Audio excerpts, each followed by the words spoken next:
Hello and welcome to Some of My Friends Read Comics. We've got Chris. Do your guys' clothes read your thoughts? We've got Vince. We don't have time for this. Nixon's got to be stopped. Oh no, stop that evil Nixon. And I'm Kia. Hello, welcome to the show. Yeah, man, Nixon, he's like vice president right now, I know. And when he gets to we gotta stop that guy. Welcome to the show. We are time traveling today. What? Yeah, Avengers Forever. It will not last forever. This thing is 12 issues long. So it will last 2 episodes. That's longer than most of our other episodes, right? We're going to read 6 now, 6 next time. So they shot for forever. They got 2 episodes out of us, which is, I think, better than most, you know? But this was from, what did we say, early, mid-2000s or so? It's late 1998. No, late 90s. And we're actually running through probably 20 years ago this month. So. Oh, wow. Crazy. Mm-hmm. But yeah, Avengers Forever, a 12-issue series written by Kurt Busiek with art by Carlos Pacheco. Kurt Busiek, we've definitely talked about on the show. He did Astro City. He did the Thunderbolts, which I really like. We haven't talked about them yet. Did Marvels. Yeah, Marvels. Oh, yeah. He's one of Ross. those guys who is just so big on like comic book history. He loves to infuse that into everything, and so this whole time traveling thing makes perfect sense for him. Carlos Pacheco, go ahead. Yeah, I mean, I like Kurt Busiek. He's a good Twitter follow, by the way. But yeah, I think, Chris, we've talked about him as the, like Mark Waid, the kind of second generation of comic book writers, in terms of he grew up reading Marvel comics, and then rolled into actually working for Marvel, as opposed to the guys writing in the 60s, 70s who didn't grow up with it as kids. I would say actually third generation, to correct you, Vince, because Roy Thomas is actually the original second generation, where he was the fan turned writer, and Mark Waid and Kurt Busiek love him, and they are like, oh, I want to be just like him. And so, like, they're very heavily influenced. Although this story is very heavily influenced by Steve Englehart, which we'll talk about when we get to it. Oh, yeah, I think I feel like I've heard that guy's name with Killraven. Am I making that up? I don't know. Anyways, we'll get to that. Captain America writer also, or artist or writer. Writer, yes. Yeah.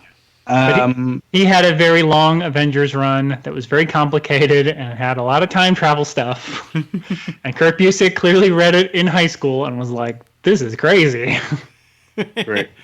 Art is also here by Carlos Pacheco. Have we talked about him on the show before? I don't believe so. I'm only familiar with him because Mark Millar wrote like an Ultimates follow-up called Ultimate Avengers. And Carlos Pacheco did some of the art for it. 2010, 2011 time. Yeah, he also did a Fantastic Four relaunch run right around this time that I also liked. But other than that and this, those are the only 2 things of his I've ever read. I like them both. Yeah, I like this a lot. But those are the only 2 things I've read of his. Yeah, it's nice and simple, but I don't know, really well done. Like, you can tell he's got his own little style, and it just works really well. Yeah, everything's great. Stick around. We're going to finish up Secret Wars number 12 at the end of all this. Woof, it's been a long, strange journey, and we'll never forget all the chippies we met along the way. Even Lockheed met a chippy. Spoiler alert, we'll get to that. All right, Avengers Forever. We ready for this? Let's jump into it. Issue number 1, we start with who are these people? The Kree are getting attacked or something, right? It's the 26th century, and a planet's being destroyed by the Avengers. Yeah. Oh, yeah, that's right. And it's like this evil guy whose name is Johns Rickard. Who's like, wait a minute. It looks just like Rick Jones. Jones. And it's not the Kree. It's the alien race that what's his name from Guardians of the Galaxy. Yondu? Yondu is part of his alien race. What is Yondu? I forget what I he's. thought he was Kree. He's not Kree. Yeah, I don't think so. Okay, we'll figure out what Yondu is. We'll look it up in the show while we talk about that. My favorite part of this prologue is that like there's a lot of narration. You know, Kurt Busiek definitely likes to do a lot of narration. But there's one line about how like man, everybody was getting messed up by this, even the people that were fucking. I'm like, wait, what? Why are you bringing that up? All right, that's fine. I don't know if that's like Carlos Pacheco being like, I'm going to draw some banging in this prologue. Like, you got to figure out to put words around. You got to make it work because there's going to be some banging here. Yeah.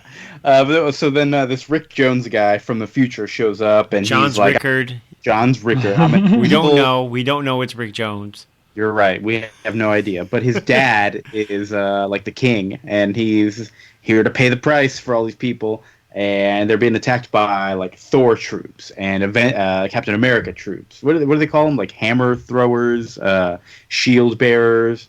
Here it is: hammer troopers, repulsor troopers, shieldsmen, and micro swarm. I'm reading these first 8 pages and I'm like, oh no, I did not sign up for this. I don't want this. I don't want this. Yeah, well, don't worry. This is not the story I want to read for 2 parts. We're not getting this. We're getting what happens next. We've got the Avengers, the real Avengers that we know. They've got their friend Rick Jones. We should mention Rick Jones is going to play pretty heavily into, I think, this whole thing. He was a bigger part of the Kree-Skrull War than we realized he would be. I guess Chris knew because he'd read it. But it kind of like picks up directly from that. Even though it's 20, 30 years later almost, like Marvel time wise. Not Marvel time-wise, but real-time wise. Real-time-wise. But Kurt Busiek doesn't care. He's like, this is a thread and I'm going to keep on writing it. Which I'm glad that we read the Kree-Skrull War because, I mean, if you haven't read the Kree-Skrull War, our episodes were 98 and 99 of that. I would say go back and listen to those, but you don't really have to. Basically, at the end, Rick Jones developed a ton of powers that helped save the world, and that's pretty much the extent of it. And now they like, hey, we didn't talk about that for 30 years. Maybe we should talk about that again. Yeah, because like they haven't actually he hasn't actually done anything with this power. And now he's just feeling a little sick. I guess something else is going on, and boy, the Avengers can't figure it out. And they say, you know what? Let's go to the Supreme Intelligence. That's that big Kree head in a jar kind of thing. Yeah. Who was in Captain Marvel, not in a head in a jar. Boo. No, it just shows up as however you envision you want it to be. So for Carol, it was Annette Bening. Yeah, I would have envisioned a head in a jar. Yeah. They do mention in this that it's also like a computer AI, right? Yeah. I didn't realize that. I thought it was like an actual biological thing. No, because it's all their... I mean, we've talked about it in the previous episode. We talked about it, the Supreme Intelligence. It's all their best thinkers. It's Einstein and, 10 other Einsteins all combined. So it's an artificial version where they downloaded all their brains, so it's not their real self. I thought it was like a magical kind of version instead of like it's basically like a brainiac, right? Yes. Okay. It would be like if we took all of our Supreme Court justices and put all their brains together. But I have to imagine there's like some shitty ones. Not Thomas. Maybe it's like, but like there have to have been Wikipedia.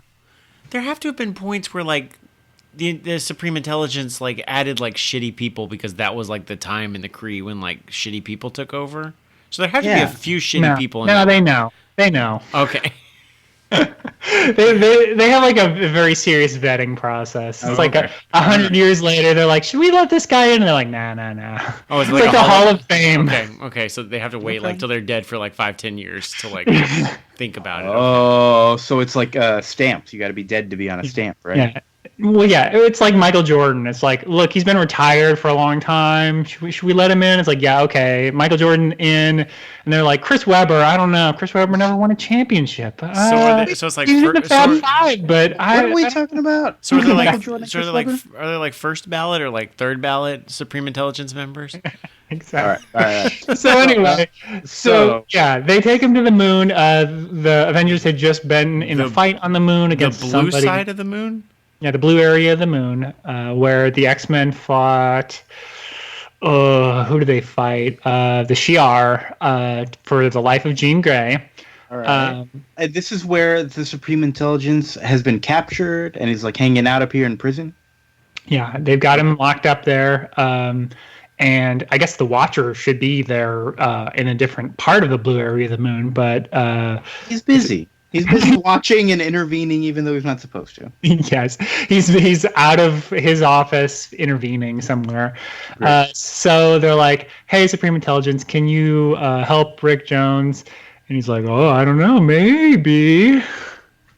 Yeah, he's a real jerk about it. Like, you got to keep him here, and I'll do it if I feel like it. And I was like, well, no, we want to stay here with you because we don't trust you. And I said, well, you don't got any other options, baby.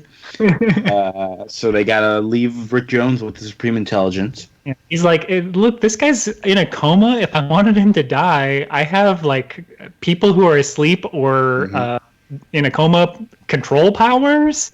I could kill him. I mean, that's still like, that's a pretty like intimidating thing. Though, like, I saw Captain Marvel. Like, you're gonna try to fuck us over, right? Yeah. Like, we also get a dude in the shadow. No. He's the brother of Dude in the Shadows. He's Dude in Cloak. He's Dude in Cloak. You're right, Dude in Cloak. But the cloak is casting a shadow over his face, right? There's a family. Okay, they have a family. So yes. This is a guy, even as a Super Marvel fan in the 90s, I was like, who in the hell is that? Yeah. You don't know everybody's favorite Zodiac member, Libra? Oh my god. Yeah, it's like, so there's a villainous gang called the Zodiac Tribes, and as you can imagine, they are all based on signs of the Zodiac. There's got to be at least 12 of them, I guess. Yeah, Nick Fury's brother and Cornelius Van Lunt. We'll get to Libra later. We talk more about him in another issue. But he's our dude in the shadow who's trying to make all this happen. He likes to balance the scales, and he's like all zen and stuff about it. Yeah. I get it now. Okay. Yeah. Chris, question. Zodiac recently appeared in Amazing Spider-Man, like in Dan Slott's run on one of the relaunches. Just some of them. Is that a different Zodiac, or is this the same Zodiac? How many guys were there? Oh, well, there were 12, but I would think it's a new Zodiac because at least some of them, like Cornelius Van Lunt, is dead. It's like what's the 5? Spider-Man's 5 that he always fights. The Sinister Six? Yes, it's 06. I'm sorry. The 5. The 5-6. That's the ones I'm thinking of. And I think Gemini was Nick Fury's brother, who came back in Secret Avengers like 10 years ago now. It seems like it wasn't that long ago, but Nick Fury's brother, who's evil, was in the Zodiac. But anyway, it's an obscure group of Avengers villains that he was part of, and I was like, I don't know who that is at all. Yeah. So whatever, this Libra guy is like, behind in the shadows making things happen. We also see hanging out at his base upside down, Immortus, who, all right, we got to talk about Immortus and Kang here. Immortus is the future version of Kang. Kang is a time traveler. Yes. Kang is like the more well-known, I think, of the Avengers villains. Immortus is like further in his future when he becomes just kind of more of a sit back and think about stuff kind of guy and like plan stuff out as opposed to like, I'm going to get you, Avengers kind of guy. Right? Is that accurate? Yes. Okay.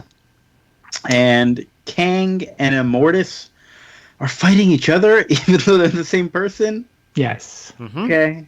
Kang hates Immortus because he thinks he is a old man who sucks. Yeah. Why did you become me? Or why did I become you? Yeah. Yeah, he has some, I guess that you wouldn't call them Oedipal. They're the opposite of that. He hates his father, even though it's him. Well, he's worried about the man that he'll become. Yeah. Which, I mean... That is hating your father, Vince. Oh, I guess that's true. Mm-hmm.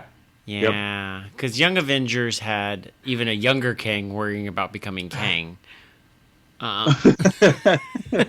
Kang has, I think, a pretty messed up timeline. I just read a Thanos comic that just came out last year where current day Thanos beat up old man Thanos because he thought that old man Thanos was lazy and dumb. And I'm like, this is the exact same book I literally just read a week ago. But oh man.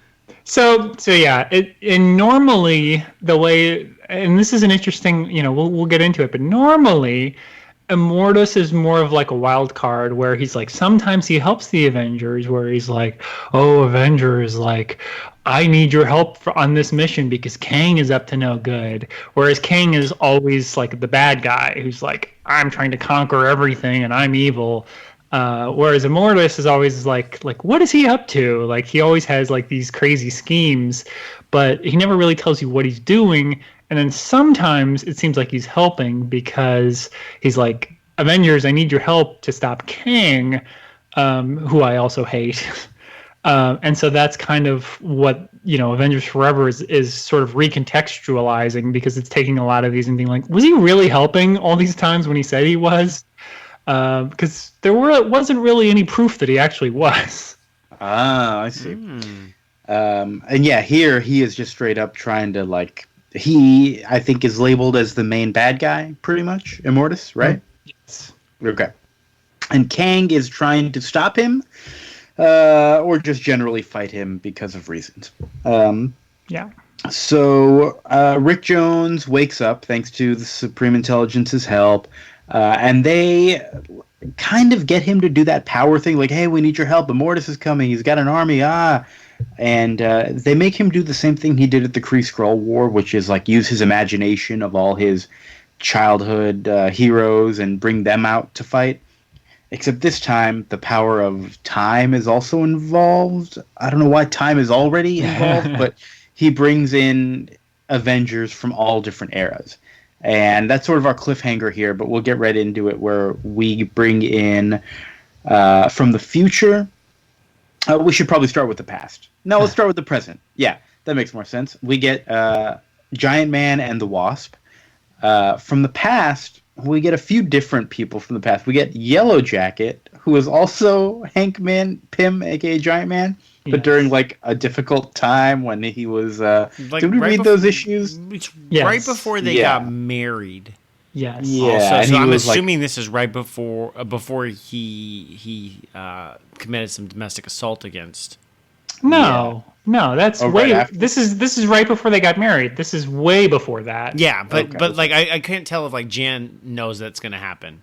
Like Jan, she's keeping Yellow Jacket she completely knows. Okay. Yeah, this is like Hank Pym at rock bottom. No, this isn't rock bottom. This is where he's crazy. Sure, that's fair. You're right. We also get Hawkeye from an era when he had just lost his super strength. He had super Goliath powers. This is right when he comes back from the Kree-Skrull War, actually. Because he's still in the Goliath costume, which is like that weird, like shirtless costume with the Captain Marvel mask.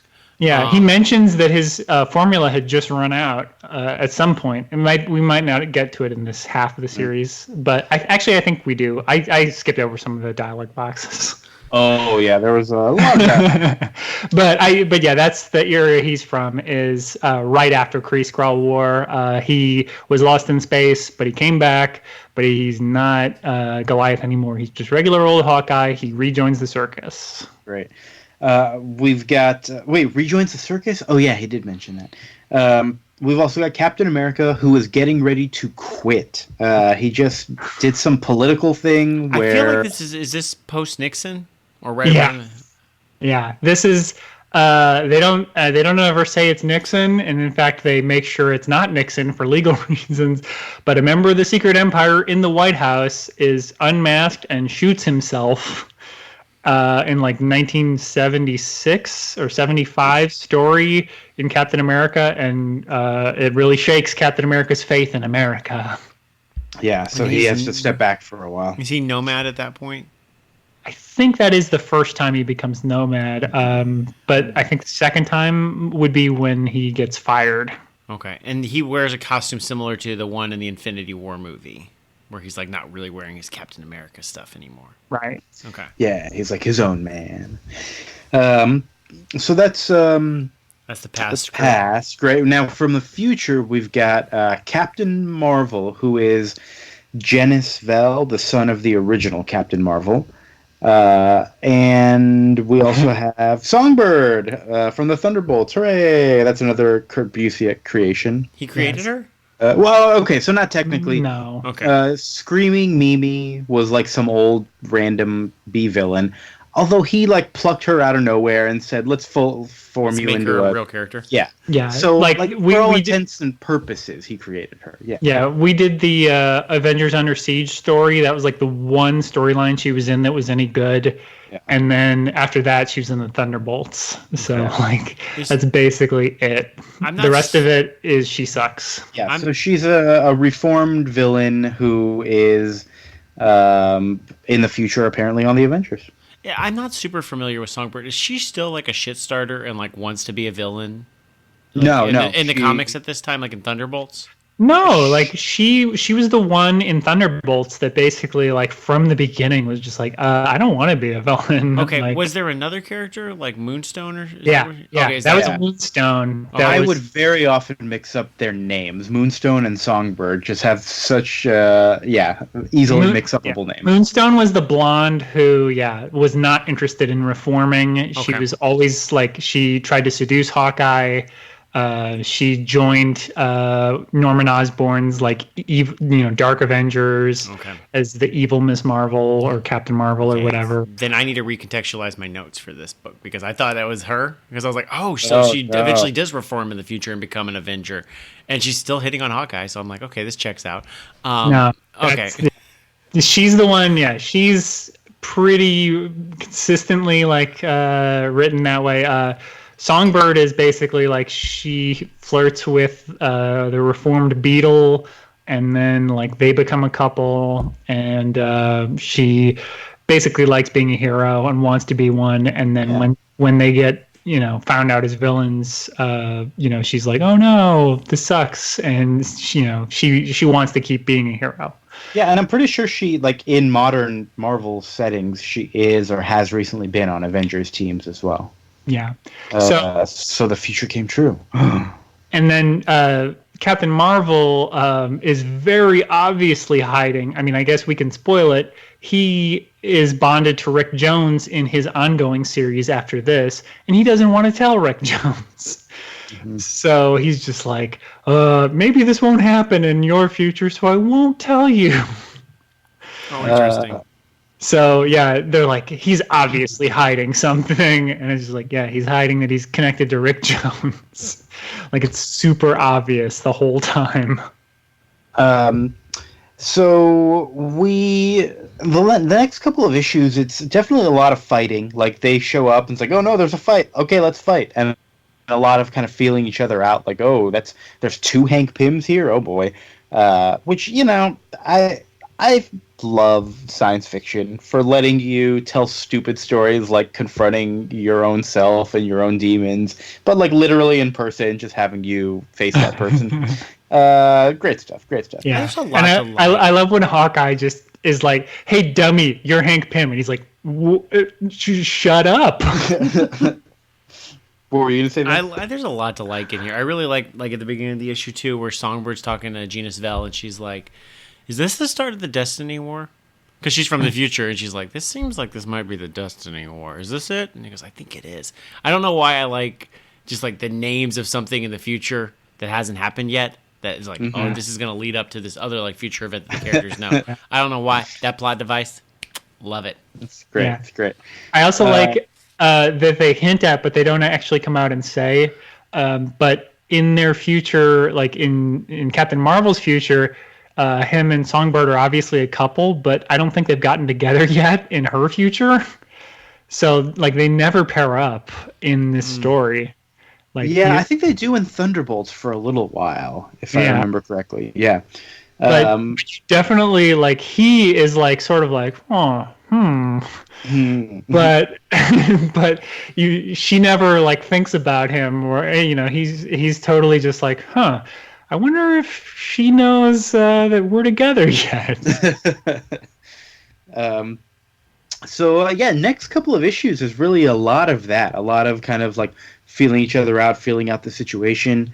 What else do we learn that's important? They kind of agree that Rick Jones is going to stay back a little bit and like hang out at the base. The death of Rick Jones will cause something catastrophic, but we don't know what yet. Right. But so Rick Jones is going to stay on the outskirts of time. Yeah. in the Sphinx. I believe, which is because first they go to Kang City because they're like, we're not going to stay behind. We're going to go to Kang City. That'll be the safest place. And then it's like, no, it isn't. Like Immortus is right there, and he's like destroying it. Yeah, Chronopolis, by the way, is like it's kind of like Battle World from Secret Wars, where it's a bunch of different time periods that are all simultaneously existing. It's exactly like Battle World, only it's not from alternate worlds. I was playing Lego Marvel 2. I've been playing that for a while lately. And it also features Chronopolis, which we were talking about, I think, in a past episode. And it has, like, the Marvel Noir world and Spider-Man 2099 world and, like, present day. And then, like, the old-timely, like, Old West comics. Like, they all exist in an open world where you just walk to each world. And I'm like, yeah. And then in the middle is Kang's Citadel, because Kang is the villain of that one. And I'm like, this is cool. I've been playing. I'm reading the comic. I'm playing my game. It's not the same, but it's still pretty cool. That is, I mean, Kang would be a good villain for basically any video game. Like, it makes sense.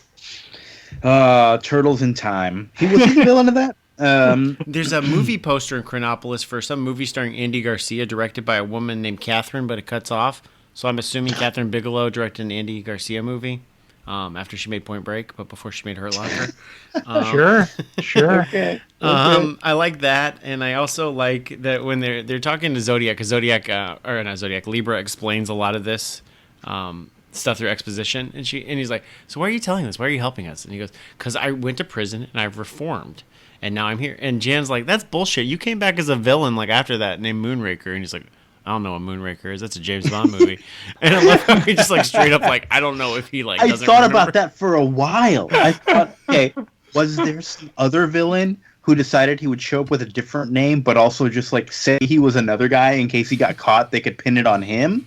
Or was it him really coming back under a different name so that he could decide he wanted to go back? He wasn't sure. I don't know, man. I don't know. I think it's Kurt Busiek being like, yeah, nerds, I do know this. I know, but for the purposes of my story, I don't want to deal with this Moonraker shit. So it's definitely the first of one of several retcons of Avengers: The Crossing that you're gonna get in this story. Because Moonraker is from The Crossing, and he's like, yeah, this is stupid. What's The Crossing? So what do we call the? What's the crossing? We'll get to it when we get to it, but The Crossing is when Iron Man was revealed as being a killer. There was a mystery of like who betrayed the Avengers, and Yellow Jacket, like a new Yellow Jacket, traveled back in time to try to figure out who it was, and then it was Iron Man. He killed her, and he's like, I've been evil this whole time. And then he had been manipulated by Kang, and he fought the Avengers. It was very stupid. All right. And so you are going to get in the second half of this an explanation that a lot of what I read in that story didn't really happen. Okay, good to know. Which is great because I hated that story and thought it was dumb. So it's like, oh, okay, so it actually was a little less dumb, I guess. It was still bad. It involved space phantoms, which is great. Okay. Space phantoms don't look nearly as cool as their name would lead me to believe. You're right. They all look like the owl.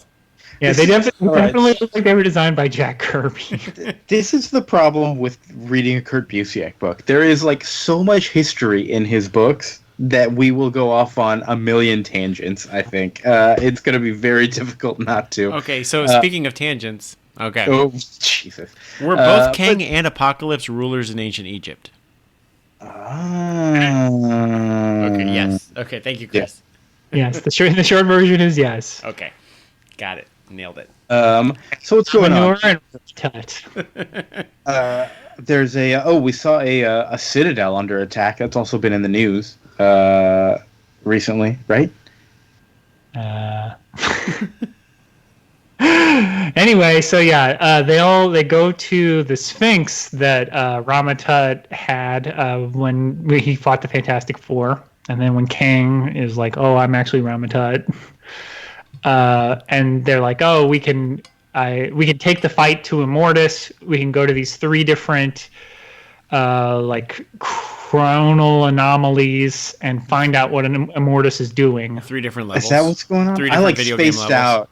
I spaced out until they got to the Wild West. It was just a lot of fighting for me. So it was they figured out some time travel anomalies. Like, we can go to one of 3 different objectives, Avengers. You can choose which level you want to go to first. Split up your teams and let's go.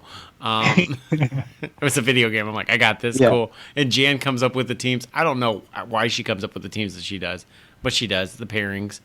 And she's like, and you're in charge. And she says that to somebody, and then they completely undermine who's in charge like 2 pages later.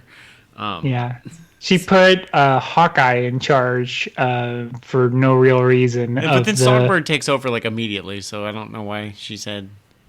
Yeah. Okay. So Songbird and Hawkeye and the shitty Hank Pym get stuck in Wild West. And they're in the middle of a plot by Kang, who's like sending dinosaurs, but not the same Kang that we've been dealing with the rest of this. It's like regular Kang in regular old-timey Marvel universe. Yes. They literally sent them back to another Avengers comic. Like, this was Avengers 142 and 143, and Songbird tells them this because they're like, we got to stop him. And she's like, no, guys, I read this.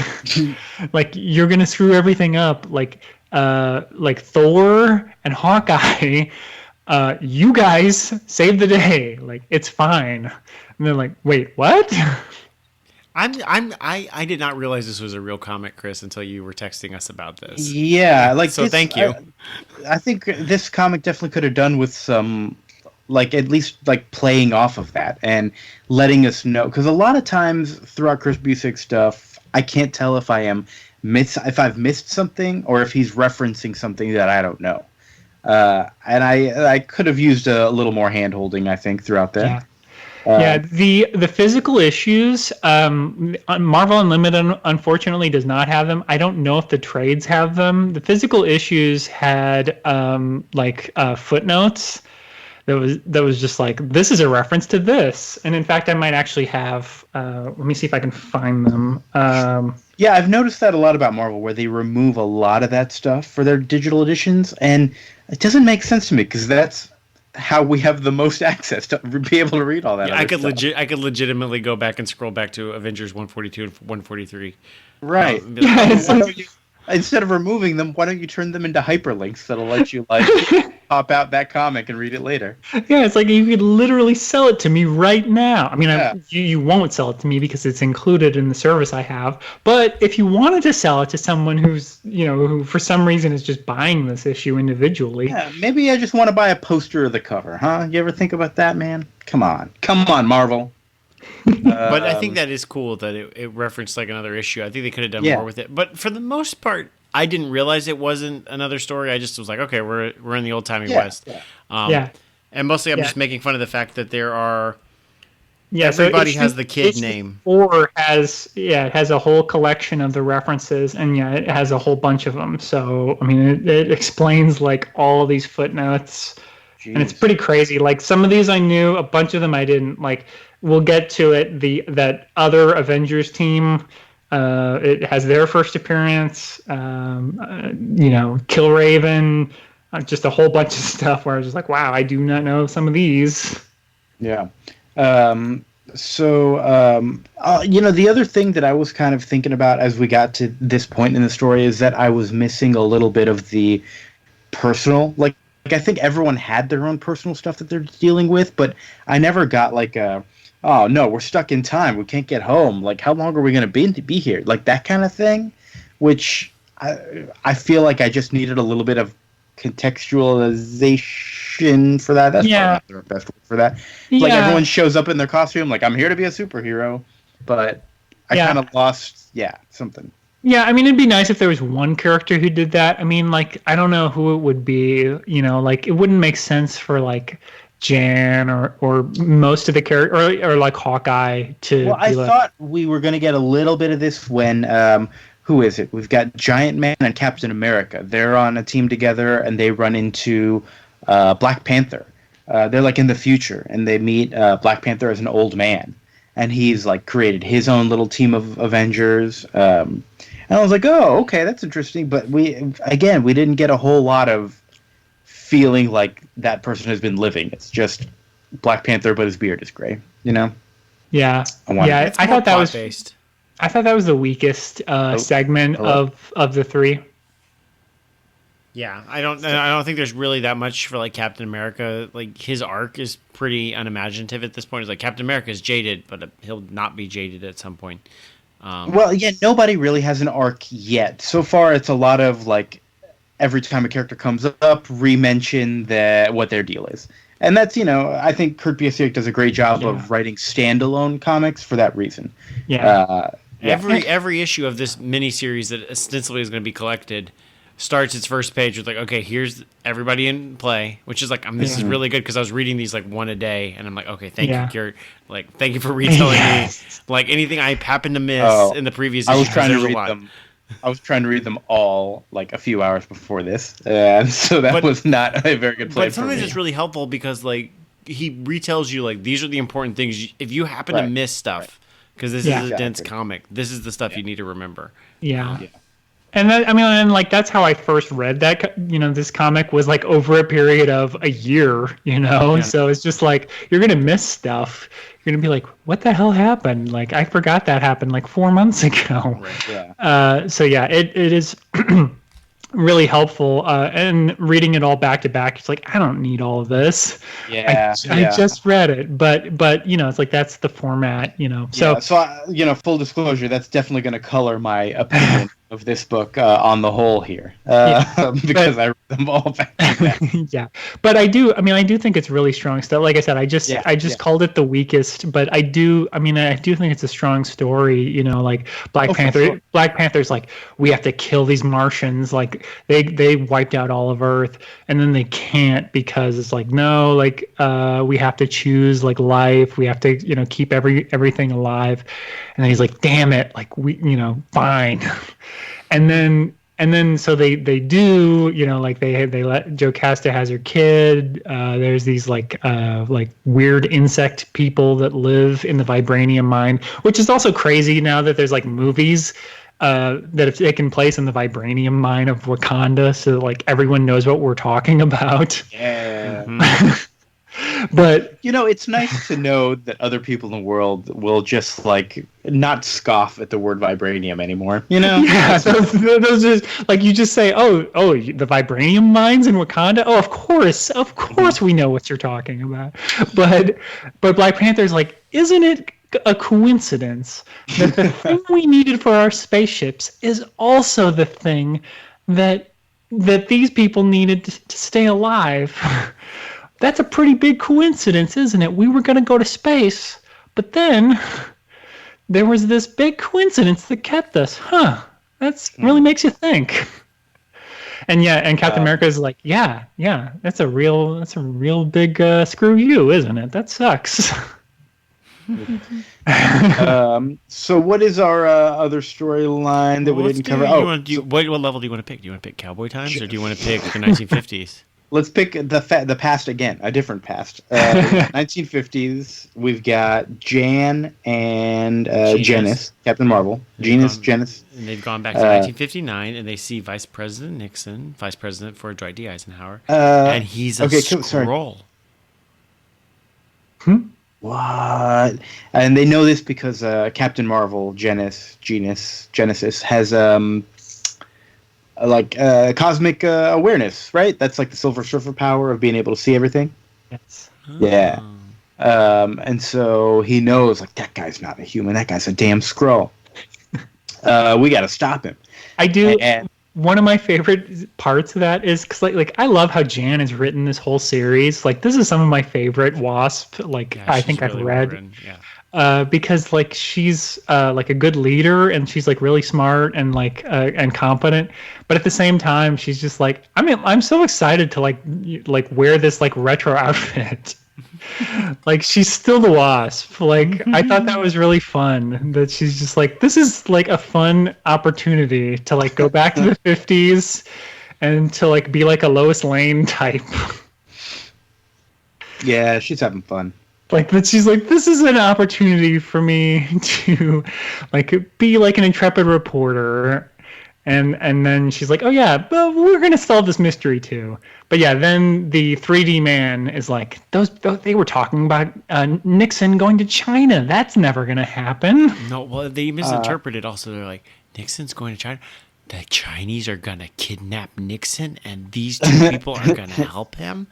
And they're like the Avengers of the 50s, which look a lot like the Agents of Atlas also to me. Yes, that's literally who they are. Okay. Yeah, because they also mentioned Jimmy Woo. Randall Park from Ant-Man and the Wasp. Yeah. Why hasn't he gotten to star in his own TV show and series of movies yet? I want Jimmy Woo. Jimmy Woo would be a great spinoff.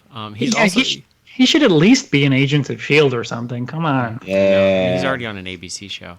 He's also randomly like a side villain of Aquaman in the Stinger for Aquaman 1. What? Yeah, Randall Park. Did y'all see that movie? I did, yeah. Was it good? I enjoyed it. Kimberly really you enjoy everything. Kimberly loved it, but she loves Jason Momoa. Art design-wise, it was really cool. I liked it a lot. Right. Anyway, these were all real characters, but they first appeared, according to these footnotes I'm looking at, in an issue of What If. That was basically, what if the Avengers formed in the 50s? Oh. So they never did team up for real, but they were real characters. I think we've talked about them before. I don't remember. Yeah, because I'm like, these are secret Avengers? Because Jan's like, I don't remember there being an Avengers team in the 50s. Like, I'm sorry. Because she is like, I do remember the 3D man, but it's like, I don't remember these guys showing up before. I know. And it's kind of weird because, like, time travel-wise, like, you can't time travel back to the 60s in Marvel. Yes. Like, like in my head, I'm like, well, they're, like, the Avengers adventures started just 10 years after these people. I'm like, no, Jan's adventures technically started in, like, 1991 or something in her head, which is really weird. Yeah, Jan got to wear these kind of retro clothes in 1959 already, right? Like, she was alive then, wearing those clothes. No, she was probably born, like, in Marvel time-wise, like, in, like, 75. But her comic debuted. Never mind. All right. But even in this story, she wasn't born in 1975. At this point, maybe now. Anyways, I really like the way 3D Man transforms like into 3D Man, where he puts on his colored glasses and he says he's gonna unleash the triple power within me. And I think he also makes a reference to Superman. Yeah, wait, like, does he do that every time that he says the opposite of what a popular other superhero does? All right, come on. I love how Jan's like trying to calm everybody down. Like, okay, here's the deal. Yeah, this is what we're trying to do. And Genius is just like, we don't have fucking time for this. And I'm like, Jan was getting somewhere, guys. Like, Jan was fine. Like, yeah, he just starts fighting Gorilla Man, and then Venus uses her love power on Genus, and then she's like, I don't know, my love power will work on a woman, and I'm like, hold on. But then Wasp is like, I'm not trying to fight you. Yeah, they're real gung ho. Like, now we got to protect Nixon, even though we're Democrats and that guy's a bad Republican. We can't stand in the way of democracy, so we're gonna stop y'all. Yeah, the Overton window has shifted. But anyway, then Immortus shows up and is like, "No, I'd like to introduce this general." Hey, you're not the general. He's like, "No, I'm not." And it's Immortus. He like reveals him to be a Skrull, and I guess with that, this timeline is like done, and he can delete it. Yeah. I'm not sure why he couldn't just delete it to begin with. Yeah, he wanted to make a big show of it. He's like, I wanted to embarrass you, Skrull Nixon. I wanted people to throw tomatoes at you before and explain why I did this. Because your attempts at sabotaging the space race would have backfired and caused the space race to accelerate even more, which would have been bad. So that's why I'm deleting the timeline right now in the next 30 seconds to give the Avengers, if there's any in the crowd, time to escape. I legitimately was sad that this timeline got deleted, which is weird. Yeah. Like, I was like, that's actually kind of a bummer. Like, I was kind of wondering, like, I think that this one was pretty fully fleshed out for me to be like, oh, like I'm excited to see where these kind of characters go. To know they have a future. Like, why were they secret and why did no one know about them? And then I was like, oh, okay. And then they just got like snuffed out, and I'm like, oh, okay, well, Yeah. there we go. And yeah, and I like that it kind of gives stakes to the rest of the story. That you're just like, damn, like, and you know the fact that Agents of Atlas comes around 6 or 7 years later is very clearly somebody was just like, oh, like I like all these guys. Yeah. That's a book we need to reread at some point. Yeah, I've never read it. It's pretty good. I do want to make a band called Skrull Nixon now. I think that's a good name. So what else happens? The Wild Nixon. West. Bifrost Nixon. That's good. So we have what's going on in the past. There's a little bit of Cowboy Times. The shitty Hank Pym is like just being a real douchebag all the time, and he finally like knocks out Moonstone. I mean, Songbird. Let's take a step back. Okay, so I want to talk about all the characters they met. They meet Okay. Kid Colt, Rawhide Kid, Two Gun Kid. Kid. They also meet Kid Cassidy and Ringo Kid. Yeah. They weren't kidding around. Oh my god. But those weren't real, were they? They're all listed as characters at some point. But some of those weren't real. Some of those were actually space phantoms. We found out. Well, yeah, because they team up with. So there's Cowboy Times. They're like avoid the other plot. I don't know why this flagged as an anomaly. And then they're hanging out, with some of the cowboy heroes. And is it Clint Barton? Is like, oh, thank you. It's such an honor to meet you guys. And it's like, and then he like punches the shit out of them because like, actually, y'all died like 2 years ago. I don't know who the fuck you are. And they're like, oh, we're space phantoms. Oh. Yeah, they're really weird looking aliens. Oh boy. And we covered the Space Phantom issue, didn't we? Maybe we didn't. I'm just bouncing around. In another timeline, perhaps that got deleted. Yeah, maybe because it was one of the first 5 issues of Avengers, and it's one of a very bizarre issue where he jumps into all of the Avengers' bodies and basically acts crazy in all of them, and then he's like, now to jump into Thor's body, and he's like, no, he's too powerful. That's the end of the issue. As he tries to jump into Thor's body, but he can't because Thor's a god. He's like, he's sending me back to limbo instead. No. And that's it. And they're just like, I guess we don't trust each other after all. And I'm like, this is insane. Yeah.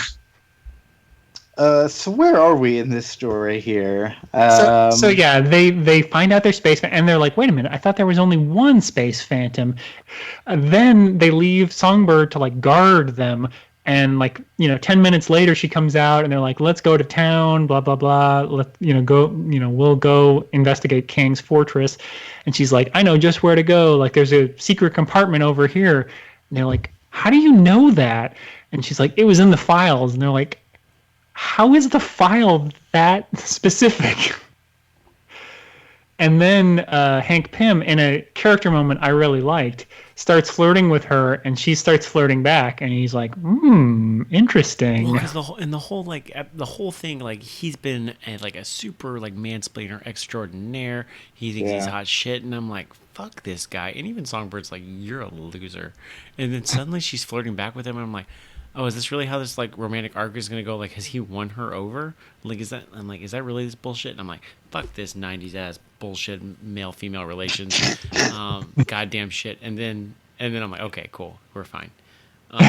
Because because then he zaps her, and Clint is like, what are you doing? And it's like, that wasn't her. That was a space phantom.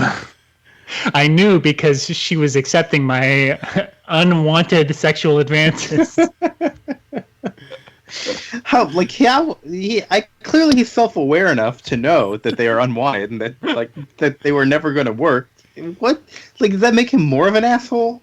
That he's doing this knowing that it's just... Oh, my God. He's the worst, but it worked in this one specific instance. That's why you got to keep one asshole on your team. You just always got to have one. It's true. So you got to have one Wolverine just in case you have to murder someone. the space phantoms kind of have like, it's like Wolverine hair, but like short. What would you call it? Almost like owl hair. Yeah, I thought they looked a lot like the owl because it's real like they're kind of like wispy features. But also like they're always like transforming, so they always look like Two-Face a little bit. You do look like the owl. Do you know who would have a good time drawing them? Mike Allred. Yeah. Yeah. I think Mike Allred has a good time drawing whatever you give him. Yeah. Yeah. Another shout out to Carlos Pacheco's art here. It did. I want to mention, reminded me a little bit of who's the artist from She-Hulk, the recent ones with Dan Slott. It reminded me a little bit of that, like very clean and simple, but like this guy Carlos Pacheco is almost even more detailed. Boy, it's even nicer flipping through this whole thing, not having to read all of Kurt Busiek's millions of words and just getting to look at the pictures. You just appreciate it a little bit more. Yeah, I think his art's really solid, and it is. You don't have to read every word. Sometimes, like I said, rereading it, you're like, I don't have to read all of this. I get it. I remember what happened. This guy's mad. That guy's happy. We're good. So how did this sixth issue end? Where's our halfway point that they're gonna go attack the stronghold? Everyone's back together, right? Boy, what did we miss? I feel like I missed a lot because there was just so much, and I tried to skip stuff, but not the important stuff, and I definitely skipped some important. I think stuff. this was a really good stopping point, though. I mean, they're done with their 3 levels. Now we've got to figure out where we're going for the next 6 issues. Right. I'm liking this a lot. This is, I like it a lot too. The story itself is really, really great. I do find Kurt Busiek's writing to be very difficult to read back to back to back. So I think for the next 6, I have to read them one at a time. Because otherwise I will die. But like the story is fantastic. I love everything about it. I love that it just like spans a little bit of everything. It's good stuff. And this was the stuff that made me a fan of the Avengers, like back in the day, because this is, I totally understand where you're coming from. It is a lot to deal with, especially like back to back. But like this is the kind of stuff that like I read it before I read any of Steve Englehart's stuff, and like this is kind of what made me a fan of the Avengers, because like I think it's a really fun adventure story with good characters, and so you read it and like it makes you want to read more. Like I hadn't read the Kree-Skrull War, I hadn't read any of Steve Englehart's stuff. And so I was just like, oh, like these are just fun characters. This is just a cool adventure, And so it just, you read these footnotes and you're like, oh, they've had all these other, these are real issues that you can go and read. And this was I think it was maybe 2003 or so that Marvel Essentials started coming out. And so libraries started carrying those, the older ones, yeah. Yeah, those black and white editions where you could just read those, and those were great for just catching up on the old stuff for free, and I don't know if libraries still carry those but like Hoopla and Marvel Unlimited, there's, if you're like a reader on a budget who wants to who has any interest in classic stuff like this, for me, this was the kind of stuff that got me interested in it, because I was like, this is super cool. And I went back and I read Steve Englehart's stuff, and it is really crazy. It goes on way too long. It's 40 issues. Oof. So we'll never read it for the show. It's the Celestial Madonna is the storyline, which I think they mention Immortus officiates the wedding of Scarlet Witch and Vision, and also Mantis and the ghost of the swordsman. Which is just what? Why did he do that? So that's what we didn't talk about. They were looking at all these TVs on their time machine of Immortus had inserted himself into all these different events. Are those real, or was that him changing the timeline because of this story? That's all. Those are all real stories. Oh shit! Really? Oh, yeah. But I don't think Immortus was in them. I think Immortus is inserting himself. No, those Immortus was in all of those stories. Oh, okay. Wow. So and again, so I've got the receipts here. So I don't know how much of those little footnotes would show up even in that section, but what you brought up, it really is crazy how much of a difference those footnotes make when you're reading a story, and I just missed them so much. I'm like mad that they were not included. I know we talked about that already, but I think you said that this was like a great way for you to get excited about Avengers. But I think if you read it without them, it is like the complete opposite. It can really make you feel lost. I don't know what I'd do if this was like my first Avengers story. I would say, nope, no way, I'm out. Yeah, I think I tried to read this when I first started getting into comics, and I'm like, there's no Thor, there's no Iron Man. Captain America's kind of not a non-entity. I'm not digging this. But now that I've read a lot more, and I played the video games and the movies, like make stuff like, as we said, like vibranium, like a well-known concept in the Supreme Intelligence. I feel like this is a lot safer to wade into these waters now that I'm more familiar with. I think the movies have helped a lot more than me reading all these comics for this show, but maybe it's a mix of both. Oh, definitely. Like two Hank Pyms? Yeah, come on. Yeah, I do like this though. This is like the last few episodes we've read, I'm like, this is fine, but I'm not like in love with this. I'm like, this has been the strongest of like, I think since we come back from the hiatus, I've liked the strongest book I've read. Yeah. Great.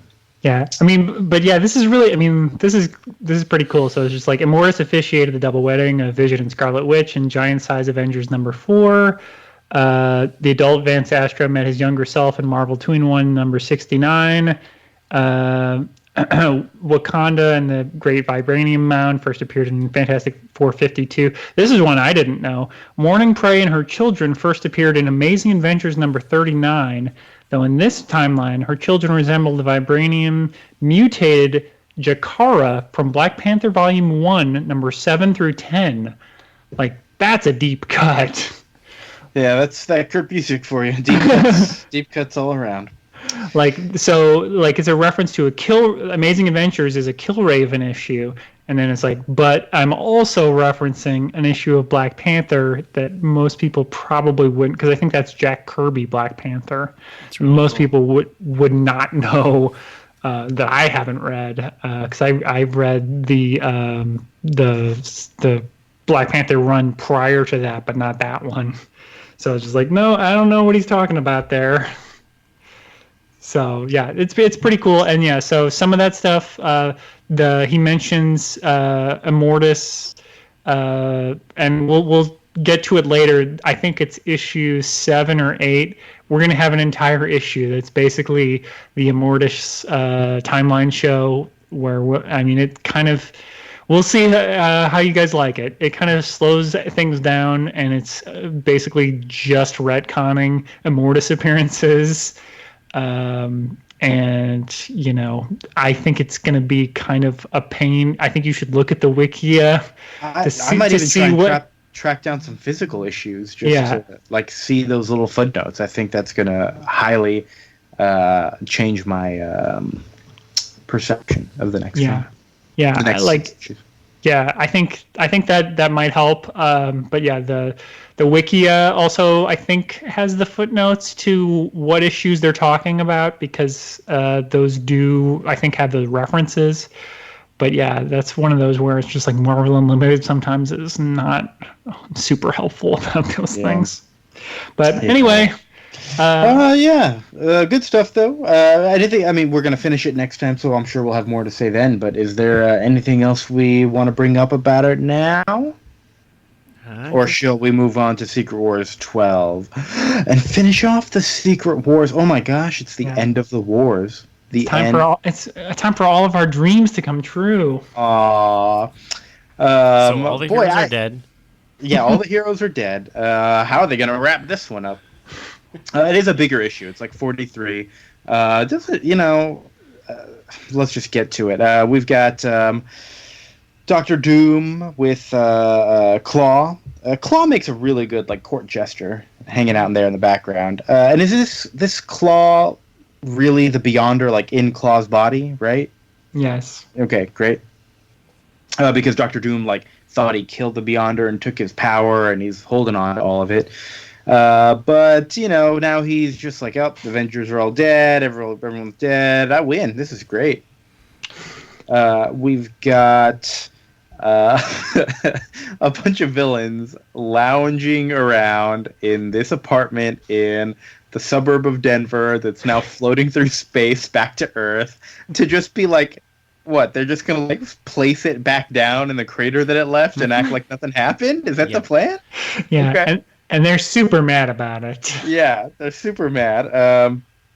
Enchantress goes to the bathroom and makes a water elemental in the bathtub.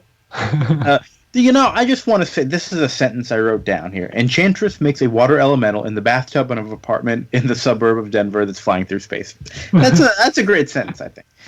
But that water elemental... How do they have water pressure still? Yeah. Where's the plumbing coming from? They're fully self-contained somehow. Yeah. Molecule Man can handle that, right?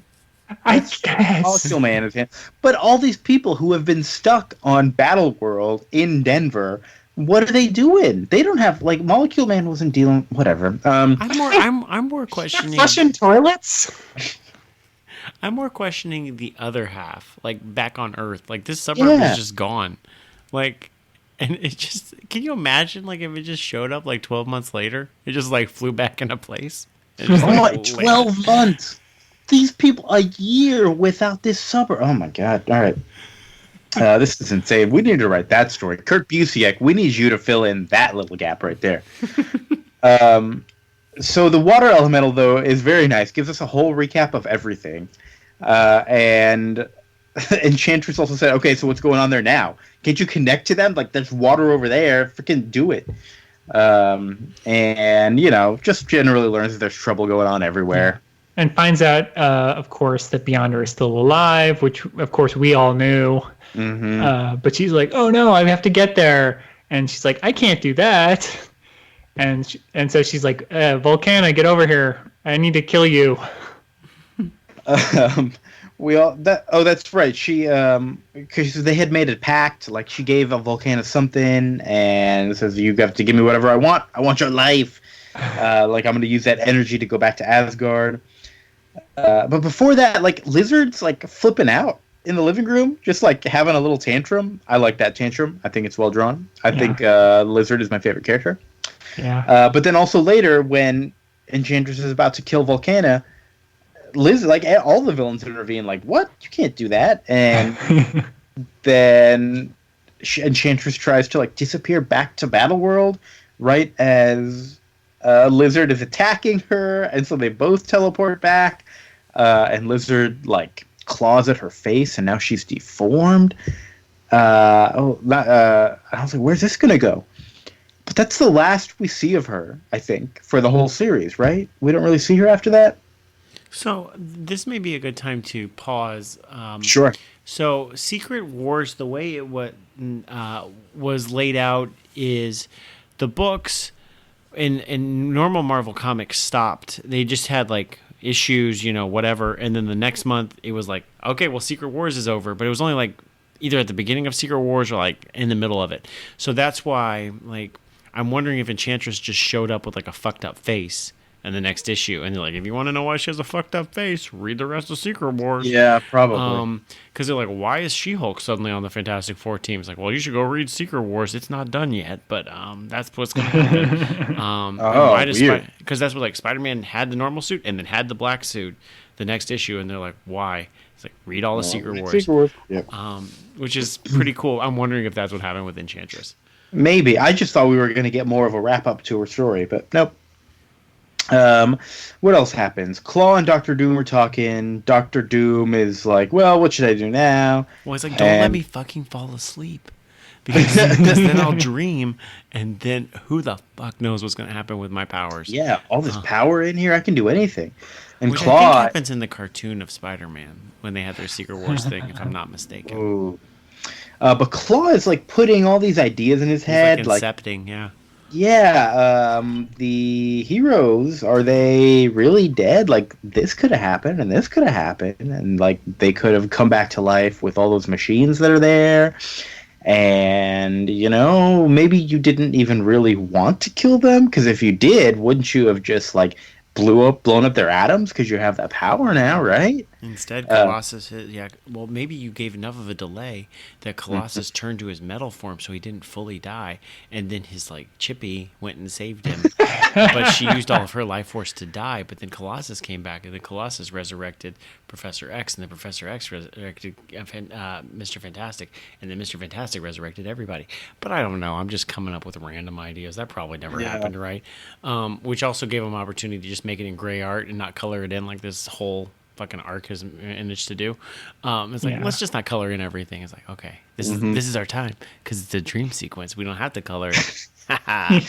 And I don't have a panel of the week, but my favorite panels are just Claude dancing around the room while he's talking about all this and these weird ass poses. And at one point, Doctor Doom throws something at him, and he's upside down in the corner of the room and just giggling like a maniac. I love it. It's pretty great. But once he's done incepting, of course, all the heroes are now back, and so big old fight.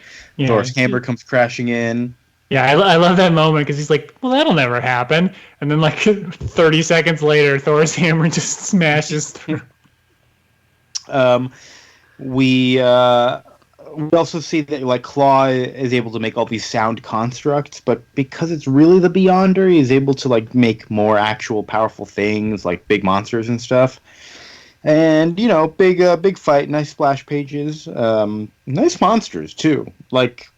I don't know what you call these monsters other than just monsters. The fight is pretty good, except it just kind of ends. Captain America shows up, knocks out Claw, and then punches Doctor Doom, and that's kind of it. I don't know. I guess it was more important. The power jumps out of Doctor Doom and back into Claw or back into Beyonder. And Doom has lost his power and also gets reverted back to his old self a little bit, right? He's wearing the whole metal getup, but then they all disappear, and the heroes have won. I had to kind of go back and read it because I was like, "Oh, it's over? They won? Okay, they won. Great." Yeah. And then we get to wind down with the last few issues, wrap up all our loose ends. Everyone's making new costumes for themselves using that costume making machine. And Spidey is like, well, hey, they're using a different costume making machine than the one that I use. Hey, do your costumes respond to your thoughts too? That's weird. Okay, why don't they? All right. Probably nothing to worry about there. Probably nothing. Kurt Connors, a.k.a. the Lizard, shows up as not the Lizard. And they're like, all right, cool, you can come home with us. Hulk has a leg brace and a really big crutch that he has to wear. He's not happy about it. Lockheed comes back with his Chippy, just as everyone's wondering where Lockheed is. Lockheed teleported at the beginning of the arc and then, never showed up again. Why was he in this? Lockheed did not need to be here at all. Although maybe, we'll see if there's any repercussions with Kitty. And this new Chippy character that we have and being introduced into the X-Men mix. Chippy. I'm so glad this word is now in my lexicon. It's a word that I'm never going to forget. I wonder if Chappie had a Chippy. Do you remember that movie? Anyway. Who could forget? Who could forget? Starring Wolverine, right? Wasn't Wolverine in Chappie? I don't think so. He was in that Rock'em Sock'em Robots movie. Isn't that the same thing? No. It's different. What was that Rock'em Sock'em one called? I don't remember. Something lame. It was Iron Will, but not Iron Will. It was something dumb. It didn't say anything about robots in it. It was That's dumb. If you're gonna make a robot movie, you gotta put robots. Yeah. But Chappie. Okay. Yeah. Okay, yeah. Chappie's a different one. That's the one where he's a police officer. Oh, he is? Oh boy, I have no idea. Okay. Anyways, Reed makes a device that can transport everybody home, and Ben says, "No. You know what? I've finally gained the power to transform back and forth between Ben form and Thing form." And so I'm gonna hang out here because I can do that on this planet, and I just kind of need to be me for a little while. So She-Hulk's gonna take my place, and I'm gonna chill out here in space. All right, sure, yeah. Anything else that happened? Okay, yes. So Hugh Jackman was in Chappie, but Okay. he was also in Real Steel, which is the Rock'em Sock'em There you movie. go. That's what I was talking. Real Steel. Isn't that? Wait a minute. Isn't that a country movie? Like a country music. No, it's about robots. That's the What was the one about country music that had steel in the name? I don't know. Steel Magnolias? No, that's not what I'm. No, come on. Colossus mourns his dead sort of girlfriend. Because we find out that the thing that Claw described maybe happening actually happened. Okay. Captain America wishes his shield to be fixed. I think that's about it, right? Yeah, I like the whole thing. It felt like it ended really fast. We never saw the villains again after they like landed. Oh, they did get mad at Dr. Octopus and like said, you tried to turn on us, you jerk." But yeah, it's over. The Secret Wars are done. The end. Yeah, we never even saw the Beyonder like show up again and be like, "Hey guys, congratulations, you are the champions." Yeah, the whole thing feels like there's a lot of loose ends. So I wonder if they'll ever do another Secret Wars event ever again. Who knows? Will they do a Secret Wars 2 1 year later? I don't know. You know what would be cool is if the Beyonder came to Earth. Yeah. Whoa. And also was in a human body and had to learn how to pee and poop. Wait, what? Okay, so next time. Oh yeah, sorry. Go ahead. Do you have any like lost stories you'd want to hear from this? I think I would just love to see like Lockheed's like meet cute, and like his whole dating adventure, just like a single one shot of like his entire Secret Wars adventure. I would like that. Mm-hmm. That's what I would want to see. Yeah, I think that'd be good. I'd also like to see the people of the suburb of Denver. I would like to see that plot. I think that is the most important story in Marvel Comics history that has never been told. Is this suburb of Denver? I'm obsessed with it now. I like the title of that as a Marvel comic called "The Most Important Story of Marvel Comics That Has Never Been Told." And like every issue is like about a different superstar artist and writer team. I think that would be hilarious. I think that's yeah. Oh boy, sometimes I do the stupidest Google searches. I just wanted to see if it had been ever like discussed anywhere else before, and so I just Googled "suburb of Denver," forgetting to include Marvel Comics anywhere, assuming that they should know I want the comic books and not the real fucking thing. Anyways, suburb of Denver, good stuff. I have a good list of the best suburbs to live in. If you guys want to hit me up later, I'll send that out to you. All right. Anyway, good. This time we need a little bit of epilogue for this story. So we're going to definitely finish off Avengers Forever with the last 6 issues. And for our extra issue next time, we're gonna do a little one-off. We are going to read Uncanny X-Men number 183, which is kind of an epilogue for the whole Colossus thing. You know, he fell in love with that Chippy in space. Lockheed's got a new Chippy. This is all going to be big changes for Kitty, who is not used to having all these Chippies in her life. And so I think is that the name of the issue, Uncanny X-Men 183, 2 new Chippies and Kitties. That's the title. So we're going to see what happens. I think people go to a bar. Wolverine drinks at a bar. Colossus drinks at a bar. Nightcrawler, even though he's a religious man, he will drink alcohol from time to time. I'm excited. X-Men drinking alcohol, Yes. always good stuff. Yes. Yeah, I think that's everything. You know, Vince, what you got? No, not Vince. Chris, what you got going on your stupid minds over there? Your Stupid Minds, we recently had a very fun episode called Long Shot that came out about yes, about the Mojoverse. No, it was about the music producer who created the Backstreet Boys and NSYNC and all those boy bands. He wrote and produced a movie, and we watched it, and it was horrible. Is that the guy that like allegedly did stuff to them? Allegedly, what we know for sure is that he's a criminal who committed a bunch of frauds and was obsessed with blimps.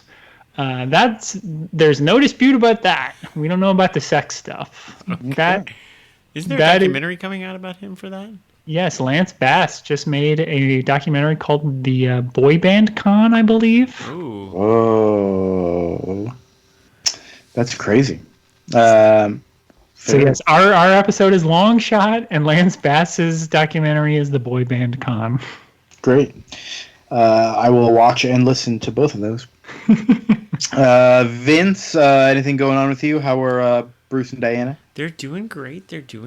We just got back from a trip where we went to a live taping of BattleBots Season 4. I'm not allowed to talk about what fights we saw because the season's going to be airing over like 2020 weeks starting in May. But but tell us who won. We won't put this in. Don't worry. Obviously.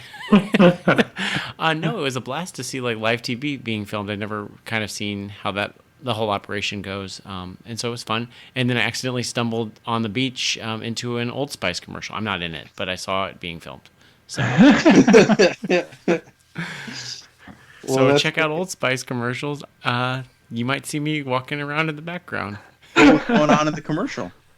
Oh, it's the dude with his little like weird tied shirt, like holding up Old Spice, and he's like, "I'm on a horse," kind of thing. Wait a minute! I just assumed that every single one of those was like on a green screen somewhere. There was like a green screen on the beach, and there was like at least 100 people.